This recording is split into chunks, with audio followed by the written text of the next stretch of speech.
Friends, thank you for being here today.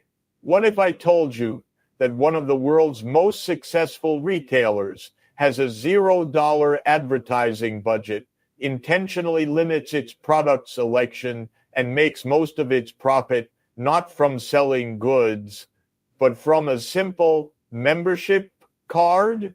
How did a no-frills warehouse club, famous for its $1.50 hot dogs, build a commercial empire more valuable than many of its more glamorous competitors? In the vast and often tumultuous landscape of global retail, few names command the unique blend of reverence, loyalty, and sheer economic force as Costco Wholesale Corporation. To define Costco as merely a store is to fundamentally misunderstand its essence. It is not just a place to buy goods, it is a cultural and financial phenomenon, a meticulously engineered ecosystem where customers willingly pay an annual fee for the privilege to shop. It is a business where employees are consistently ranked among the happiest and best compensated in the retail sector, and where competitors are perpetually left scratching their heads, wondering how a business so seemingly simple can be so profoundly dominant. At its core, Costco represents a masterclass in strategic paradox. It is a place of immense scale that thrives on a philosophy of radical simplicity. It is the third largest retailer in the United States, a commercial titan that trails only the sprawling empires of Walmart and Amazon in sheer size. With a global footprint of nearly 900 warehouses and staggering annual sales that exceeded $250 billion in the fiscal year 2024, its market position is undeniable. Yet, this behemoth operates with a focus so narrow and a value proposition so clear that it has cultivated one of the most fiercely loyal membership bases in business history. The foundation of this empire is built not on fleeting trends or complex marketing schemes, but on a relentless, unwavering commitment to two principles: simplicity and value.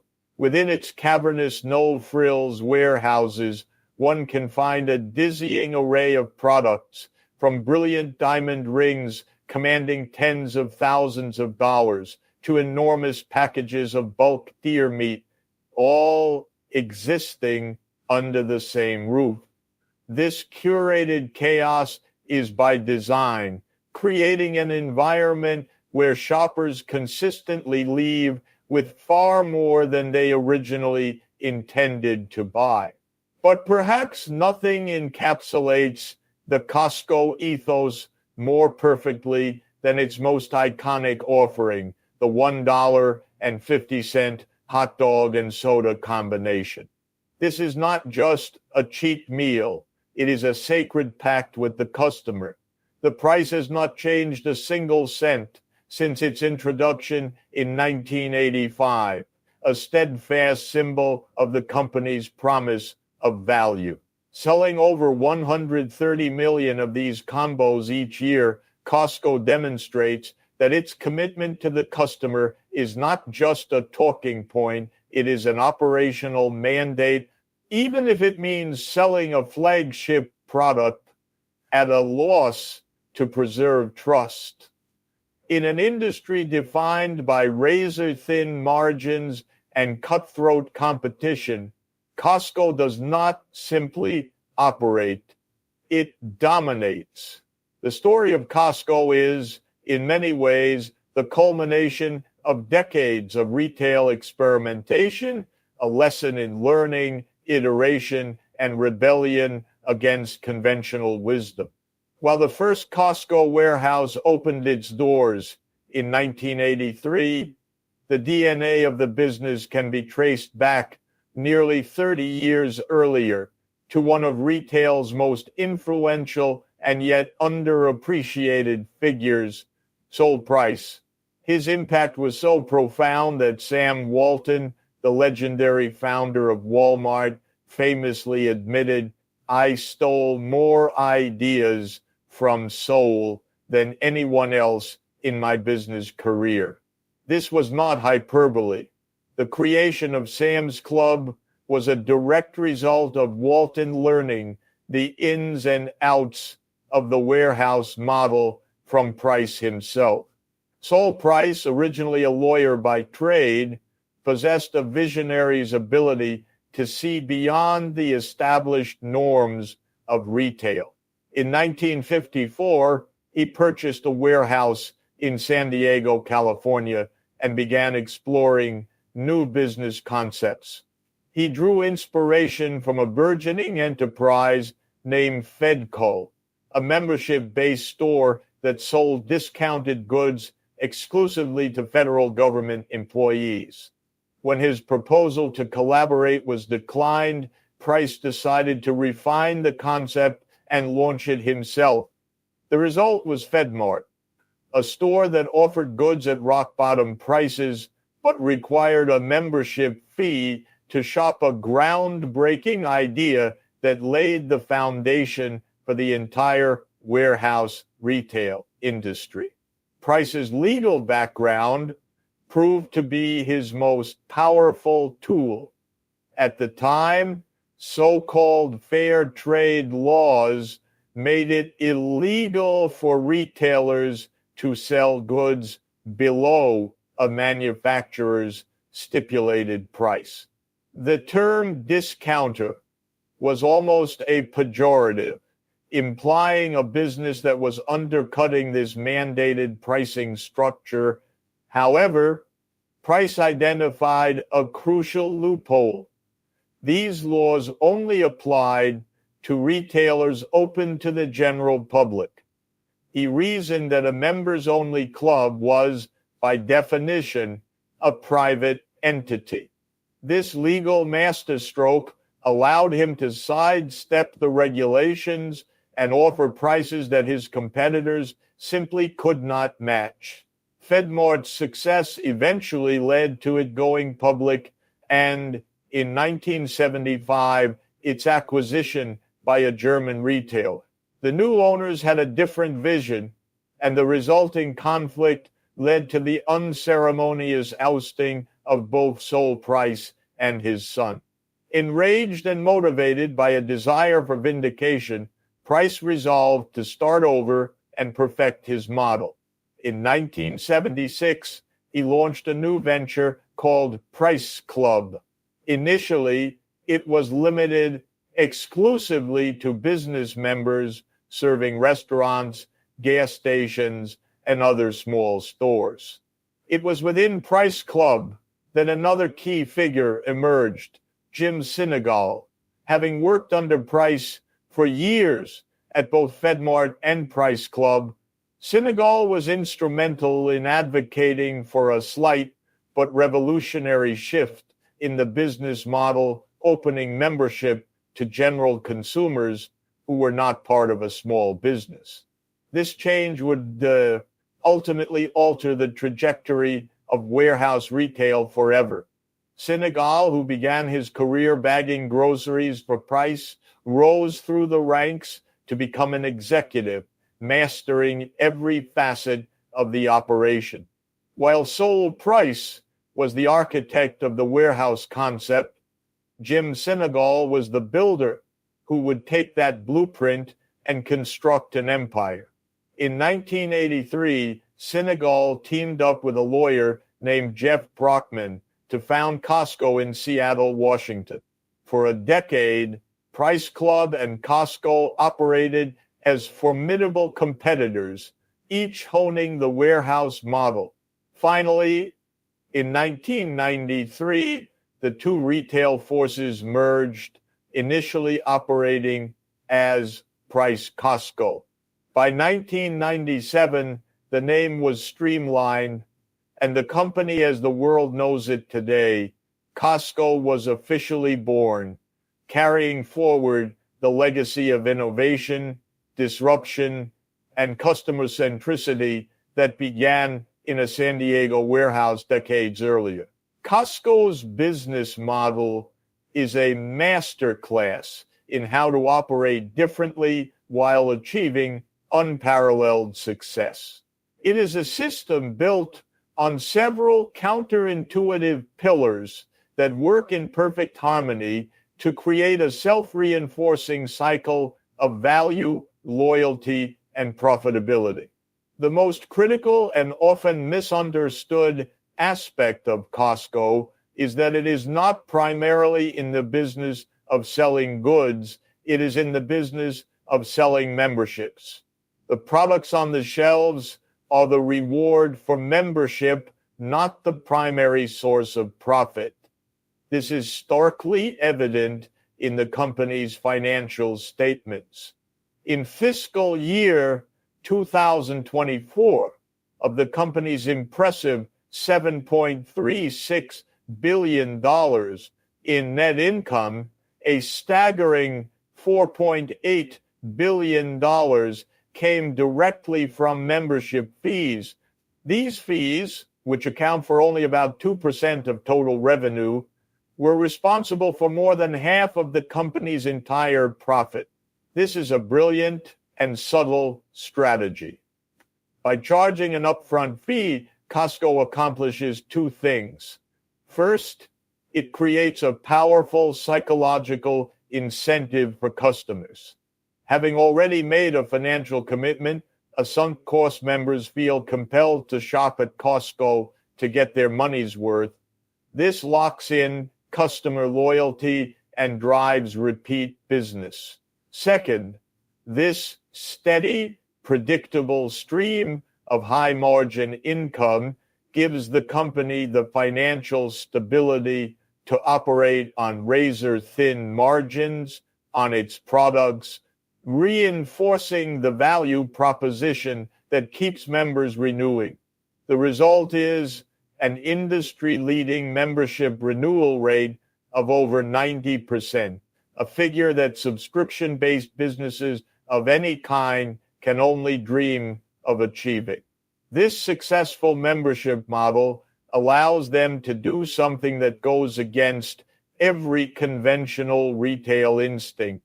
Unlike virtually any other major retailer, Costco's goal is not to maximize the profit on each item sold. Instead, its internal mandate is to figure out how little it can make. The company has a hard capped rule on markups. No item can be marked up by more than 14%, with its private label Kirkland signature products capped at 15%. This stands in dramatic contrast to the rest of the industry, where typical department stores might have markups of 50 to 100%, and even fellow discounters like Walmart operate with an average markup of around 25%. This commitment to low prices is reflected in its gross margin, a key measure of profitability calculated by subtracting the cost of goods sold from net sales. While competitors like Target and Walmart consistently report gross margins in the 20 to 30% range, Costco's has hovered for years at a remarkably low 10%. This is not a sign of weakness, but of strategic discipline. By intentionally sacrificing margin on products, Costco reinforces the immense value of its membership, ensuring that customers see a clear return on their annual fee and remain loyal year after year.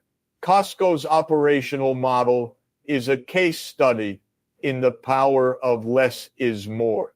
While a typical Walmart supercenter may carry over 150,000 distinct products or SKUs, stock keeping units, the average Costco warehouse offers only around 4,000. This highly curated approach has profound benefits. For the consumer, it drastically reduces decision fatigue. Instead of choosing between 10 brands of ketchup, there are typically only one or two selected for their quality and value.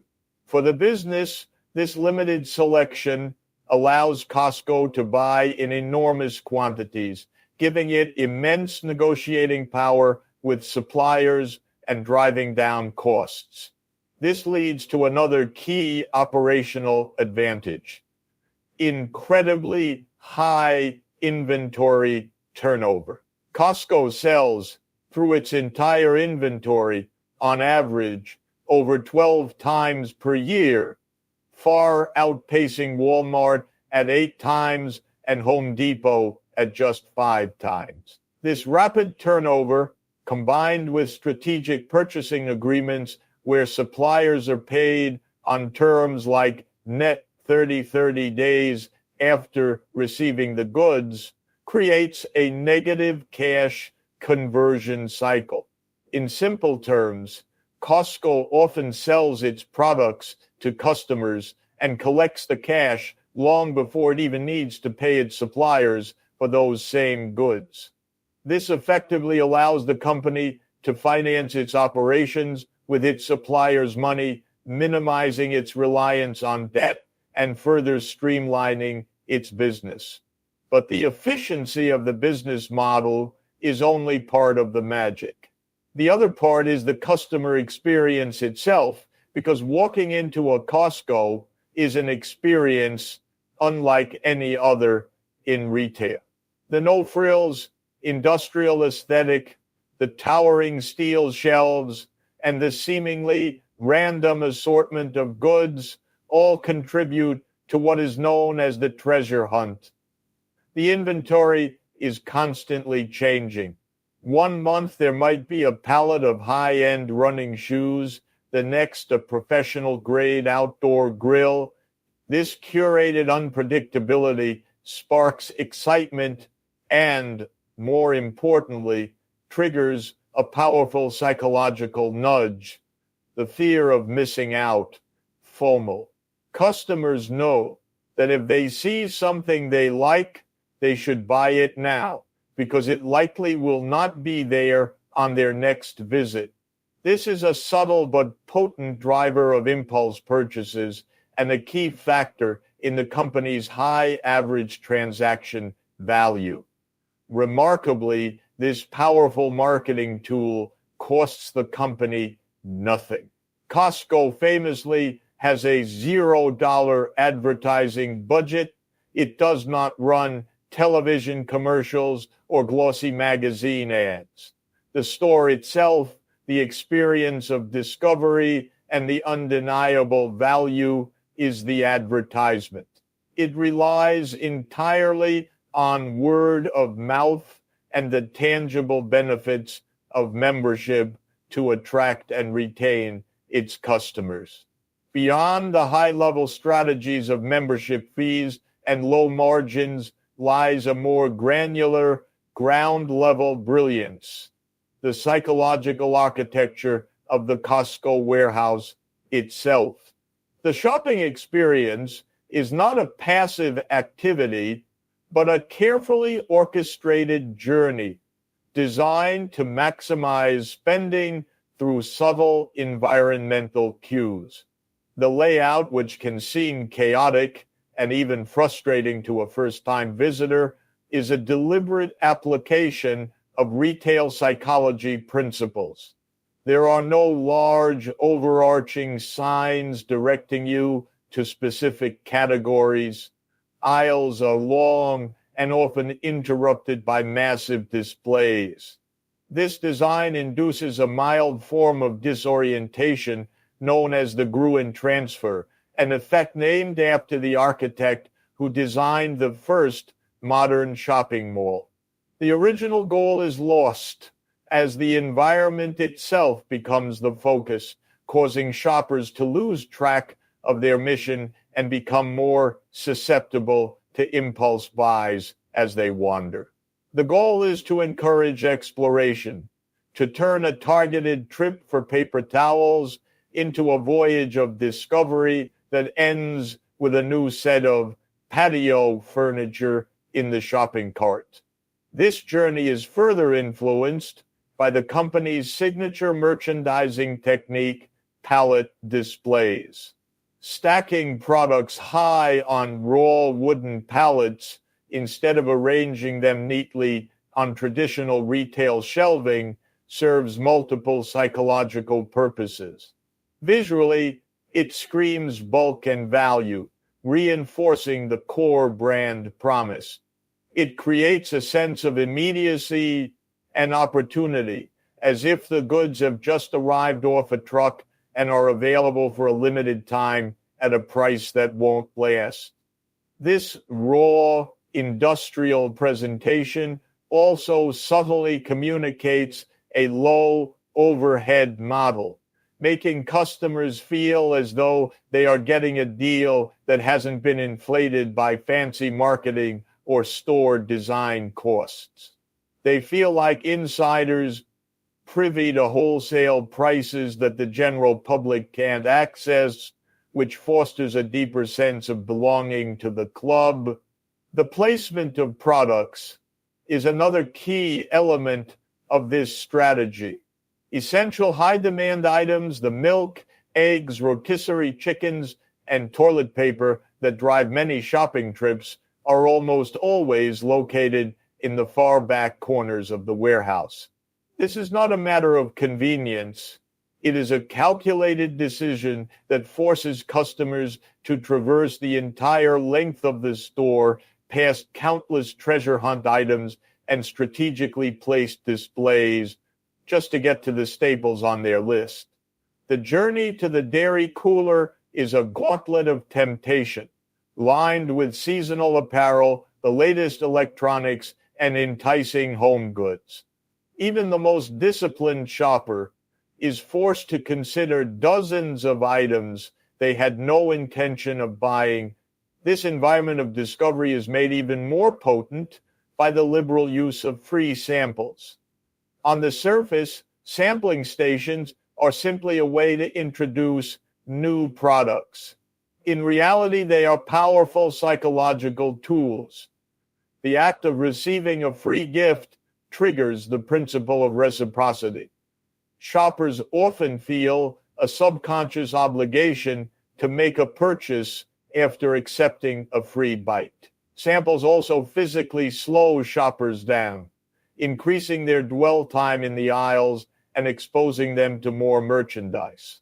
They create a positive, bustling atmosphere that makes the shopping experience feel more like a fun outing than a chore, further lowering purchasing inhibitions and making the membership fee feel even more worthwhile.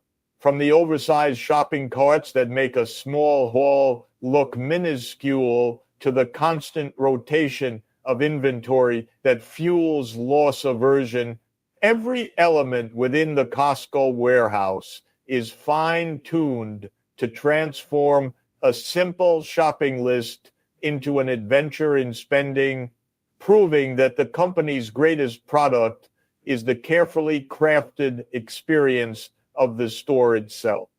Perhaps nowhere is Costco's unlikely dominance more evident than in the world of fashion. Quietly and without fanfare, the company has built a nearly $10 billion apparel business, a segment that is now larger than iconic American brands like Gap, Calvin Klein, Tommy Hilfiger, and Old Navy. Over the past 5 years, Costco has grown its apparel sales by a remarkable 40%, easily outpacing the growth of its direct competitors, BJ's Wholesale Club, 28%, and Sam's Club, 21%. This success stems from a clever and multifaceted sourcing strategy that perfectly aligns with its core business model. Costco's apparel section is a masterfully curated mix of offerings designed to appeal to its value-conscious members. The strategy hinges on a few key approaches. First, there are straightforward brand partnerships with popular names like Levi's and Lucky Brand jeans, offering members familiar quality at Costco prices.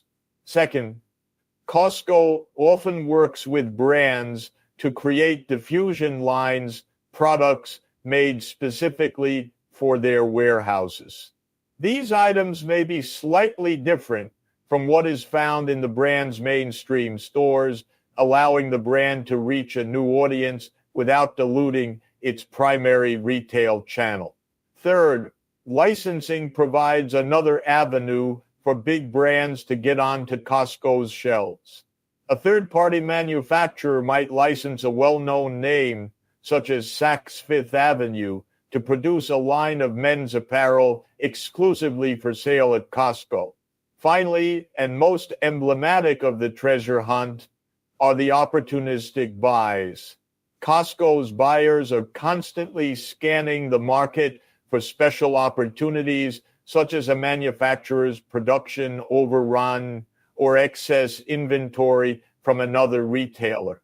This explains how a brand like Birkenstock, which confirmed it does not sell directly to Costco, can suddenly appear on the company's website. Costco may have acquired the sandals from a third-party distributor or another retailer looking to offload its stock. This sometimes opaque sourcing strategy has not been without its controversies.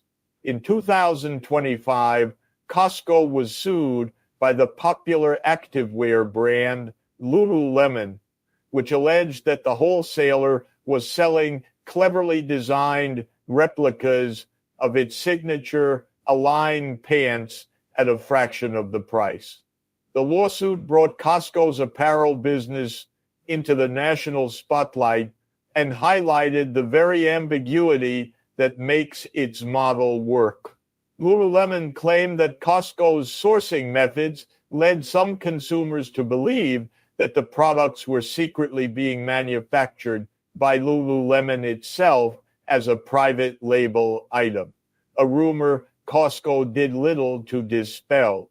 Ironically, the lawsuit may have been one of the most fantastic advertising campaigns Costco could have hoped for. It drew enormous widespread attention to the fact that Costco was a serious player in the apparel space, offering products of such high quality that they could be confused with a premium brand like Lululemon. The legal battle reinforced the growing consumer trend of dupe culture, where savvy shoppers actively seek out high-quality duplicates of expensive items for a lower price. Far from damaging its reputation, the lawsuit validated the quality of Costco's offerings in the minds of millions of consumers. It also sent a clear signal to the rest of the fashion industry. Costco was no longer just a place for bulk groceries. It was a formidable competitor that needed to be taken seriously. At the very heart of Costco's value proposition is its private label brand, Kirkland Signature. What began in 1995 as a consolidated brand for the company's various in-house products named after the city of Kirkland, Washington, where Costco's corporate headquarters was located at the time, has evolved into a global consumer goods juggernaut. As a standalone brand, Kirkland Signature generates more in annual revenue than the entirety of Nike, making it technically one of the largest consumer packaged goods brands in the world. The success of Kirkland Signature is not accidental. It is the result of a rigid and uncompromising set of internal standards. Before a new Kirkland product can be created, it must meet two essential mandates. First, the quality mandate. The product must be proven to be as good as or better than the leading national brand it is designed to compete with. Second, the value mandate. The product must offer a savings of at least 15 to 20% when compared to its name brand counterpart. To meet these high standards, Costco often turns to the best in the business. While the partnerships are typically kept quiet, it is an open secret that many Kirkland signature products are manufactured by the very same companies that produce the leading name brands. Kirkland coffee is roasted by Starbucks, its cranberry juice is made by Ocean Spray, and its aluminum foil comes from Reynolds.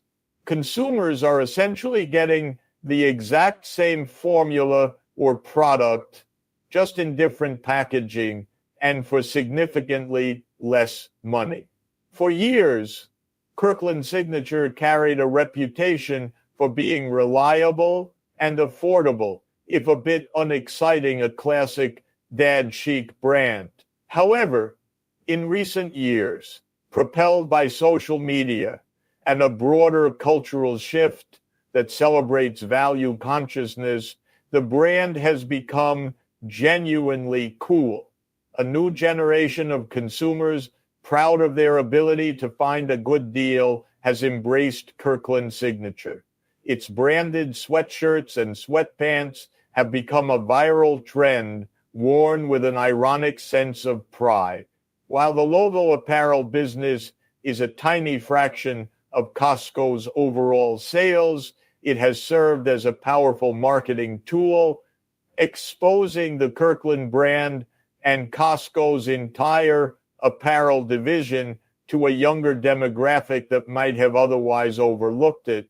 Beyond the brilliant business mechanics lies a deeply ingrained corporate culture, often referred to as the Costco, way that prioritizes people and principles over short-term profits. This philosophy is explicitly laid out in the company's official code of ethics, where the priorities are listed in a specific telling order. First, obey the law. Second, take care of our customers. Third, take care of our employees. And fourth, respect our suppliers. Only by successfully fulfilling these four responsibilities, the code concludes, will the company achieve its ultimate goal to reward its shareholders. Placing shareholders last is a radical departure from the conventional Wall Street mantra, and it is the key to understanding Costco's long-term success. Costco's treatment of its employees is legendary within the retail industry. The company pays an average hourly wage of $26, significantly higher than Walmart's $19.50, and offers robust 401k plans and excellent health care benefits even for part-time workers. This is complemented by a powerful promote from within culture. Nearly 100% of its warehouse managers started in entry-level positions like cart pushing or stocking shelves. The business return on this investment in people is immense. Costco experiences extremely low employee turnover, a mere 7% after 1 year, compared to an industry average of about 20%. This loyalty and experience not only creates a better, more efficient customer experience, but also dramatically reduces shrinkage losses from theft or damage, which sits at a remarkably low 0.15% of sales. As Jim Sinegal once explained when criticized by Wall Street analysts for paying his workers too much, Wall Street is in the business of making money between now and next Tuesday. We're in the business of building an organization and an institution that we hope will be here 50 years from now. This long-term thinking extends to how they manage their supply chain. In its relationship with suppliers, Costco is known to be tough but fair. It leverages its immense scale and massive loyal membership base to negotiate the lowest possible prices for the goods it sells. This is not about exploiting suppliers, but about upholding its primary promise to its members. The company understands that its entire business model is fueled by volume, which is driven by value. Therefore, it relentlessly pushes its suppliers to be as efficient as possible to keep prices low, reinforcing the cycle of loyalty that powers the entire enterprise. Costco's unique and disciplined approach has made it a darling of long-term investors.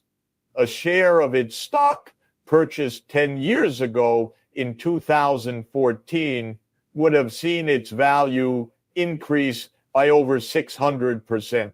Over the past 5 years alone, shares are up around 150%, making it a core holding in many investment portfolios. The company continues to execute an aggressive but steady expansion plan, opening new stores both domestically and globally, signaling a long runway for future growth. Furthermore, its streamlined low SKU model and ability to divert imports to different countries make it more resilient to supply chain disruptions and tariffs than many of its competitors. However, the company is not without its challenges. In the short term, its stock is considered expensive with a high price-to-earnings ratio that makes it susceptible to market volatility. It faces ever-present competition from its direct rivals, Sam's Club and BJ's, as well as the ever-expanding e-commerce dominance of Amazon. Perhaps its most significant long-term challenge lies in demographics. The median age of a Costco member is around 50 years old, and the company must continue to find ways to attract younger millennial and Gen Z consumers. The growing popularity of its apparel and the Kirkland brand is a positive sign, as is its increasing focus on organic food options and sustainable practices. The company must also navigate the modern landscape of subscription fatigue.